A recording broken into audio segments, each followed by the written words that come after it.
بسم الله الرحمن الرحيم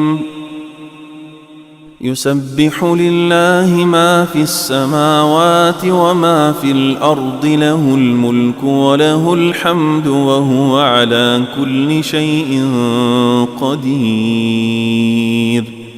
هو الذي خلقكم فمنكم كافر ومنكم مؤمن والله بما تعملون بصير خلق السماوات والأرض بالحق وصوركم فأحسن صوركم وإليه المصير يعلم ما في السماوات والأرض ويعلم ما تسرون وما تعلنون والله عليم بذات الصدور ألم يأتكم نبأ الذين كفروا من قبل فذاقوا وبال أمرهم ولهم عذاب أليم ذلك بأنه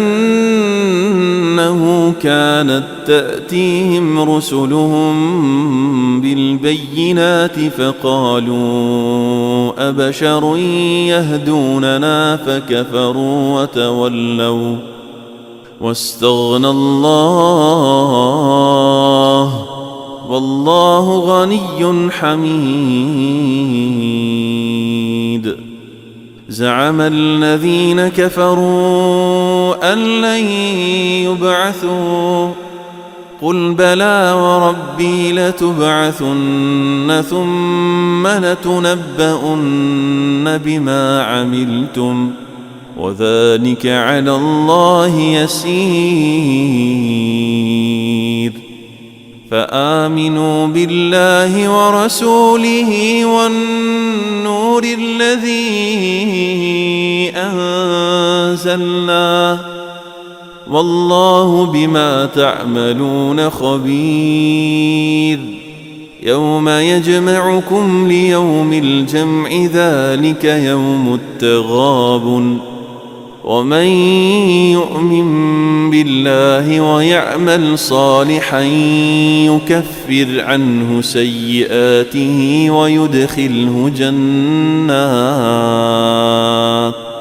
ويدخله جنات تجري من تحتها الأنهار خالدين فيها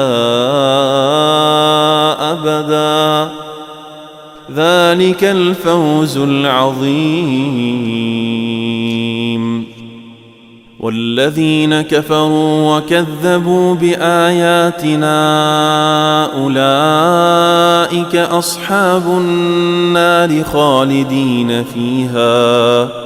وبئس المصير ما أصاب من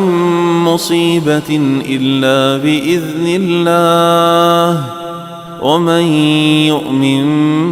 بالله يهد قلبه والله بكل شيء عليم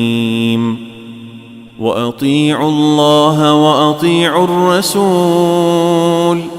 فإن توليتم فإنما على رسولنا البلاغ المبين الله لا إله إلا هو وعلى الله فليتوكل المؤمنون يا أيها الذين آمنوا إن من أزواجكم وأولادكم عدوا لكم فاحذروهم وإن تعفوا وتصفحوا وتغفروا فإن الله غفور رحيم إنما أموالكم وأولادكم فتنة والله عنده أجر عظيم فاتقوا الله ما استطعتم واسمعوا وأطيعوا وأنفقوا خيرا